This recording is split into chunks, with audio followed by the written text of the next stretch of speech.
an appropriate topic today, talk about the Russian Revolution, because Are we fighting with the Russians? Well, not fighting, but Donald Trump has a little bit of issues with the yeah, Russians. well, that's what I was saying.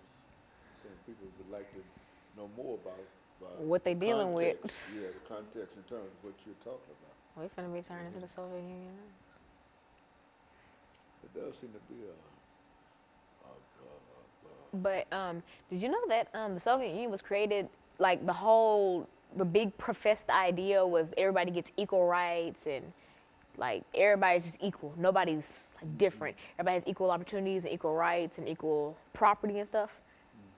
A lot like more like political figures than you'd actually think like really agree with that. And an autocracy is where just one person just rules everything. And a lot of people agree with that too. A lot of people try to instill that in their countries well, you or think whatever. Mr. Putin is that Putin or Putin. Trump? No, Mr. Putin, Putin is a Russian man. I mean, he probably is. Yeah, you know he is. You know, all Everything you said about the Russian Revolution today, autocracy and all of that, that applies directly to Mr. Putin. and Lenin. And yeah, of course. Yeah.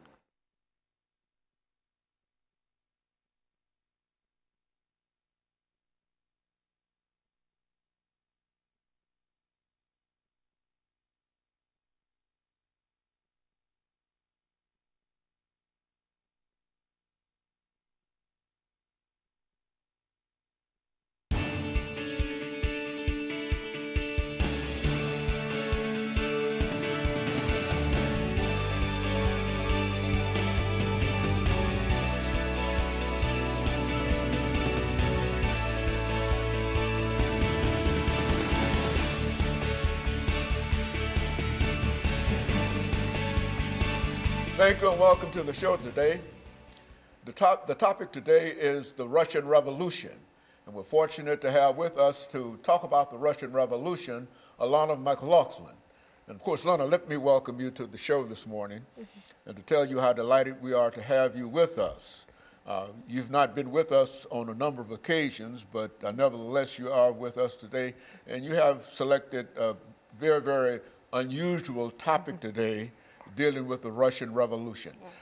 Before we get started in the topic, Alana, let's see if we can have you to give us some information about your background, your education, and some of the things that were important in terms of bringing you to us this morning. And by that time, we should be out of this first 6-minute segment, and then we'll have an opportunity to dive directly into the Russian Revolution. Let's do it from that perspective. Well, as you previously stated, my name is Alana McLaughlin. I am a freshman at the Nashville School of the Arts. I play trumpet.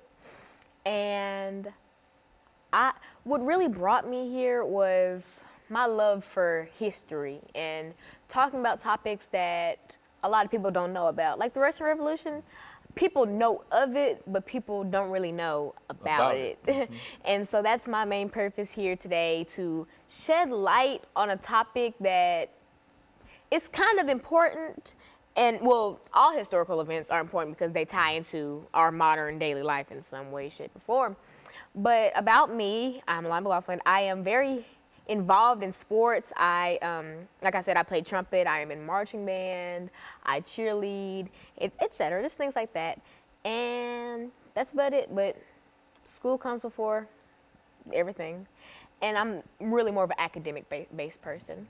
So that's very good. So let's look at the so-called Russian Revolution, Lana, and give us sort of an overview in terms of the kind of information that you're going to give us this morning dealing with this very, very important historical event. Well, the overview of the Russian Revolution is really just the big name for two sets of revolutions. And these two revolutions kind of work together to tear down the Tsarist autocracy. And now, if you're not familiar with that, it's a type of democracy or whatever. And it's a type that basically means one person rules everything. So they rule government, they rule the people, just one big leader. If you look back in history, there were lots of forms, well, attempted forms of autocracy. Say Hitler and the Jews, he tried to kind of run everything with him just being the sole leader, not really having a government, just him. Lots of dictators try to instill an autocracy, but a lot of times it doesn't work. But as I was saying, the Russian Revolution is just a big name for that. And see, once the Russian Revolution occurred in 1917, this overthrew that autocracy that I mentioned, and this was the beginning of the Soviet Union, which would come into play in 1922. Why don't you tell us something about how this overthrowing of this autocracy came about? What was an autocracy, and what was the name of the basic kind of thing that upheld the whole Russian situation up until that time? Well, what upheld the Russian people was the fact that none of them had rebelled up until this revolution, this rebellion. They all sat and kind of tolerated this autocracy, this one person trying to instill beliefs and views that the Russian people didn't necessarily agree with. But they let this pass by until certain people stood up and tried to break down this barrier. And these people can be seen as the equivalent of like civil rights leaders for African Americans. As we know, civil rights leaders tore down the barrier of segregation and things like that, and they helped bring equality for their people, as the people who stood up for the Russians did. And there's so many people, more than I can name, that stood up and fought this. But in the end, these people stood up, and that's how the part one of the revolution started, because like I said, there was two revolutions. They both occurred in 1917 though. And the Russian Revolution is just a big overview of those two revolutions. Okay, and so what we'll do, we'll take our first commercial break in a few seconds, Lana, and then we'll have an opportunity to come back and to deal with the second part of the Russian Revolution. And so essentially, you're saying that the revolution started in 1917, 1917, almost immediately after what we generally call the First World War. Yes. As a matter of fact, it was a product in a real sense of Russians' participation in the First World War. And after that war was over, then we get into that first revolution in the Russian Revolution. Coming primarily because of all of the destruction that occurred during the war in Russia itself. And so what we'll do, we'll take our first commercial, and we'll be back with our audience following this very, very short commercial break.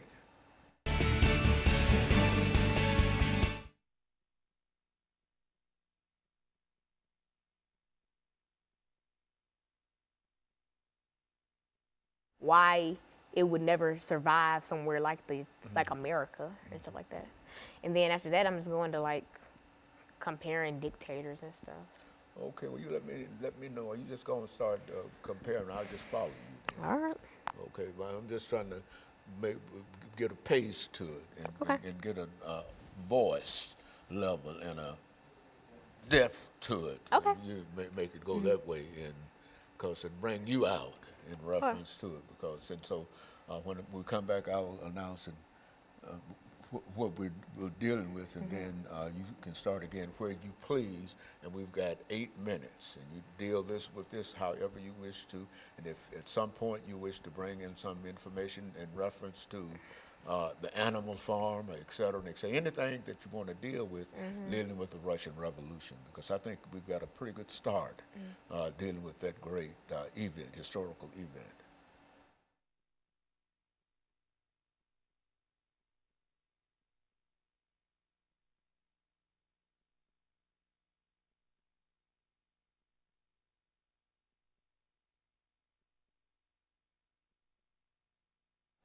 Thank you, and welcome back to the second segment of the show for today. We're talking to Alana McLaughlin, and she's giving us some information in reference to the Russian Revolution, a revolution that occurred almost immediately after the First World War that started in 1914 and came to an end in 1917. And that would be the sort of historical beginning of what we're talking about now, the destruction of an entire Russian society, and now an attempt to what? rebuild that society. Rebuild. Yeah, rebuild that society. Approach it from that perspective. Well, for our viewers just tuning in the first segment, we did go through my background in education, but more importantly, we kind of talked about what the revolution was. Now, the Russian Revolution is the big name for two sets of revolutions that occurred in 1917, right after the First World War. These revolutions kick-started the overthrowing of the Tsarist autocracy, and I talked about what an autocracy was, which is a one-person-led society. It's just this one big leader that rules government, and et cetera, et cetera. And I talked about, you know, they overthrew this, and also the Russian Revolution was the Kickstarter for the Soviet Union. Now, the Soviet Union is a party. It's a political party, just like, you know, Republican or Democrat. Coming out of the Communist Party. Coming from communists. Now, the Soviet Union's big idea was that all persons should have equal rights, equal property, just everybody should just be equal. There was no personal property, everything belonged to the state, really. But they tried to make all people equal. Now, you could see that it might sound, you know, fair and good in the end, but it doesn't really work. Now, something like this couldn't be instilled in America because we have different rankings of people. We have the higher class, we have the lower class, middle class, working class, all that. And to make all these people into one little division. Equal. Yeah. Everything is equal under that system. Is that what wouldn't necessarily work, because while all men are equal, all their possessions and some skills and et cetera are not equal. And so the Soviet Union tried to just take away all personal properties. You know, you were just blank, basically. You were nothing but, me and you were the same. Even though we're quite different people, in their eyes, we're the same. We're not individual. And something like that isn't really a smart idea to do for a country, because people are individuals, and to try to classify them into one small division doesn't really make sense, because you cannot classify all people into one thing. Just like if I go into a building and I say everyone in here is middle class, that wouldn't be true, because everywhere you go you'll have lower class, higher class, middle class, things like that. Are you saying that even though there's an attempt to make everybody equal, that all individuals are not, the same, and therefore, no matter what kind of system you develop, you have to make arrangements for those differences within America, within individuals. Is that what we're saying? Yeah, and some lesser-known political parties say that, you know, people are equal, but we're different, and that's true. No man is worth more than the other, yet we just have different skills. No, we're not the same. Like me and you, we both deserve the same things, deserve the same treatment, but we're not the same. We're not on the same levels. And that's kind of what the Soviet Union wanted to do to all the Russian people. Like, the capital city for the Soviet Union was Moscow, and that was also the largest city. And this was Russia. The biggest country in the Soviet Union was Russia. And so I'm kind of focusing in on Russia because of the Russian Revolution. And so in making all those people the same, it didn't really work out. And so, but here's a surprising fact. After 1917, once the revolution started, once it ended, this was 1922 at this point. That's when the Soviet Union really came into power and was classified as an actual party. The Soviet Union did not end until 1991, July of 1991. So this actually lasted, and it was incorporated for the Russian people. And so 1991 was about 20-ish years ago. This really went on for a long time, and people don't see that. They think of, when they hear Soviet Union, they think of, oh, this was back during Lenin and the Tsarist autocracy. This was very close to 27. This is 2017. That was not a long time ago, and so it's very strange to look at it that way, because the Soviet Union was still coming into power when we had like modern televisions and stuff like that, it's very strange to think about. You know, Lana, thinking about the Soviet Union and some of the things that you've already said about equality of opportunity and et cetera, I think that you can look at the Constitution of the United States of America and say in reality, these are some of the things that are promised in the United States Constitution. Now, what made Russia different from the United States? Well, see, the United States, the Constitution says, you know, all people are equal and all this and that. That's not really how America treats their citizens, or the United States. You could say that all people are equal and all people get equal chances. That's not really what happens, because, and I feel like in the Constitution, things like that were promised so that we could kind of instill it in the country, and maybe like over time we'd start to believe it. But that has yet to happen, because we still have hate crimes and hate groups and KKK and things like that. And so up until we actually start to instill the things that the Constitution says, like black people have the right to vote, but there are still voting centers in predominantly black cities that get burned down because black people are trying to vote. And so once the United States starts to actually abide by I mean, we abide by it, but the government does, at least. The citizens haven't really clicked yet, because, you know, black people we have our rights now. Once the Constitution went through, you know, we had people like Martin Luther King and Rosa Parks fight for our rights. We have rights. We can do whatever at this point, but citizens still try to make it hard for us to do whatever. And that's kind of like Russia. You have the right to, but you won't really be able to. Lana, over these last few seconds that we have here, and perhaps we might be able to pick this up during the last segment, that when we talk about equality and rights and political rights and et cetera, we're essentially saying that both those things could apply to the United States as well as Russia. But in a real sense, I think that there's a constitution in the United States that promises this, the 13th, 14th, and the 15th Amendment. And I think that in a real sense, Russia, the United States has moved closer toward the implementation and the recognition of these rights more so than Russia or the Soviet Union. And of course, we're going to take our second commercial break, and we'll be back with our audience following this very, very short commercial break.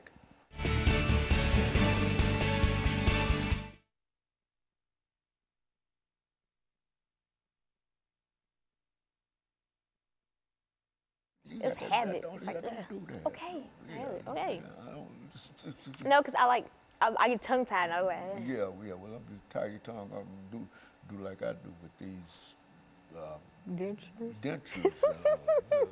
You talk about trying to talk with those things. That's really, okay, I get it. you know what I'm saying? Yeah. But you're doing excellent. You're doing really well. Now, what you want to talk about now? I'm gonna go back in on rights and stuff, and then compare, like, just comparisons and stuff. Okay, I'm gonna let you just go and start talking about what you think you know about it. You're doing well. This is some of the information. This is good information, and it gives us but I just wanted to make that comparison because we believe, all of us believe in equality of man. That's what, as a matter of fact, the Soviet Union is built upon communism, and communism essentially is common. Everybody ought to share everything, property, and et cetera, and et cetera. But we.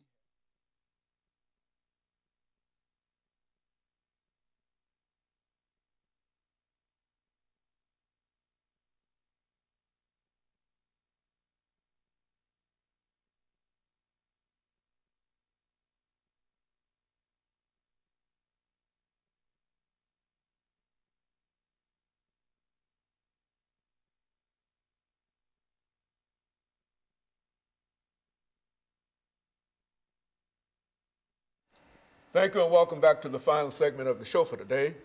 We're talking to Alana McLaughlin, and she's given us some information in reference to the Russian Revolution. Alana, let's see if we might be able to pick up where we left off during the second segment to give you an opportunity to perhaps look at the Russian Revolution, the promise of equality as promised in communism, and then perhaps say something in reference to the Declaration of Independence. We hold these truths and et cetera, that kind of thing. Talk about it from that perspective. Now, in the last segment, we compared the Soviet Union to how the United States is, and we talked about how the things that they implemented in Russia from 1922 to 1991 wouldn't really work in the United States. And here's another reason for that. Communism, which was very prevalent in Russia and, Moscow, was it was based on the word community, communism, community, which is all men are equal, all men should share, things like that. Now, America, we have the 14th, 15th, and 13th, 14th, and 15th Amendments that basically talk about African American rights, because there wasn't really a time where Caucasians, their rights were taken away. It was basically black people. And so, in talking about communism and all that, they wanted other people to be equal and share. We couldn't implement that in America because we went through slavery for 300 years. People weren't equal for 300 years, and only after slavery did we start to think about, oh, well, can black people vote? Can black people, have basic human rights? Can we give those back to them? And eventually those were given back to us due to the Constitution. But as I said in the last segment, United States citizens are known for not really implementing those Constitution-like rights. Like, for instance, I mentioned how African Americans do have the right to go vote, but you'll still hear plenty of stories about predominantly black voting centers getting burned down because of white supremacists don't want black people voting.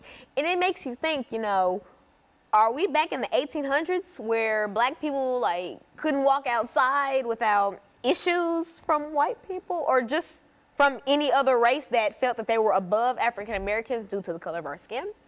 And that's something that really makes you think, what if America tried to implement something like that? Would we have not gone through slavery? Would the Constitution be written like how it is? Would women have rights? Because, women got rights and that's crazy. Well, it's not crazy that women got rights. It's crazy that women had to be given rights. It's crazy how men think that they're above women just because of maybe stature. They are men. Because they're men. And it's crazy how white people or other races think they're above African Americans because they're white.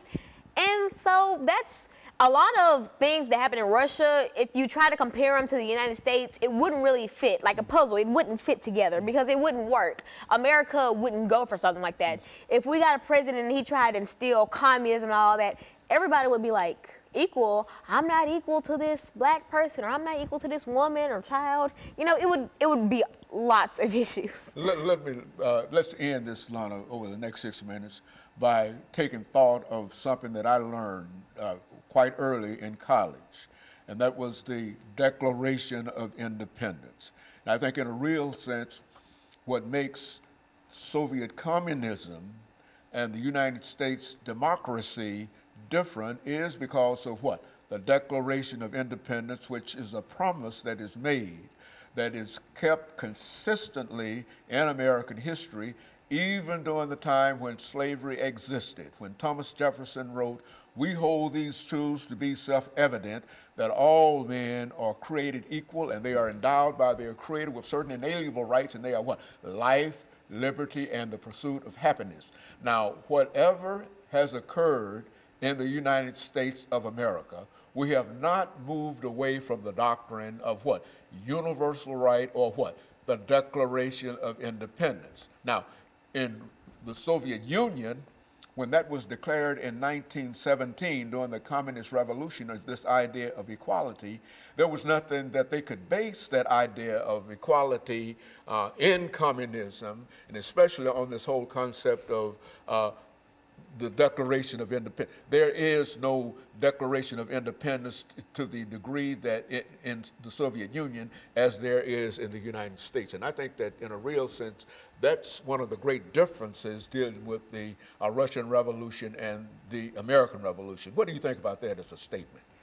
Well, the Russians, like you said, they didn't have a lot of weight to back up communism. They just kind of said, well, all people are equal. They didn't have anything implemented into government to say that all these people were equal. They didn't have any declarations and stuff like the United States, like America has. we had, as you said, the Declaration of Independence, which says, you know, all men are equal, are born equal. We have writings to back this up. We have laws to back this up. The government implemented this. And though the government did implement this, the citizens still have yet to implement this. Now, for a good deal, most hate crimes and stuff, the rate has gone down since, say, segregation in the early 1900s. But the fact that you still hear about hate crimes means that not all American citizens are really keen on equality or keen on that everyone is equal. Because if everyone was equal, we still wouldn't be having hate groups like the Ku Klux Klan or white supremacist groups or LGBTQ plus hate groups, things like that. We haven't really begin to understand that people are equal. Yes, it's written down, but do you believe it? Because something could be in writing, but you still won't abide by it. Rules, almost. You know, we have laws that people break every day. And so it takes time for you to implement this, but I hope that soon American citizens start to wake up and smell the roses and start to implement these rights, because they weren't written for no reason. They were written so that we can implement what these founding fathers wanted: independence and equality and things of the sort. A final thought in reference to this. I think we can also say that the United States has had a longer period of time in working out its opportunities toward equality with the Declaration of Independence. They had to overcome 300 years of slavery. Now, in Russia, there was no slavery as such, but there was what was known as serfdom. And so each nation has had to work the ideas of equality out, from serfdom through the Communist Revolution, through communism, from slavery to democracy to the Declaration of Independence, all of them coming together to indicate that while both of these two great countries talk about equality, the United States has a stronger hold on this idea of equality and equal rights than any other country in the world. Would you agree with that? I would agree with that, because that's why America has their name, you know, land of the free, because we do have lots of things implemented so that people can have their freedom, and so that if someone tries to take away that freedom, proper measures can be taken to punish that person. And so America does have the strongest hold on independence and slavery for their people. I think that we are a country that tries to let people get equal rights and stuff, but no country will be perfect. Not everyone will see that everyone is equal, but the American government does usually see that everyone is equal and independent, has the right to vote, the right to bear arms, the right to do what they want. There's a more conscious, a final statement we might make, there's a more conscious understanding of Americans working toward equality, than even any though other country. it might not be recognized or realized, that there's always this effort to move toward equality, much so more than any other country in the world. And I think that with that statement, I can thank you for bringing by that excellent information this morning, and to know that you have really given me encouragement in terms of some of the things that you've said. And we hope to be able to certainly talk about this again, but now we have to call this in for the day. And so let me encourage our audience to tune in again next week to another informative edition of Comments. Thank you, and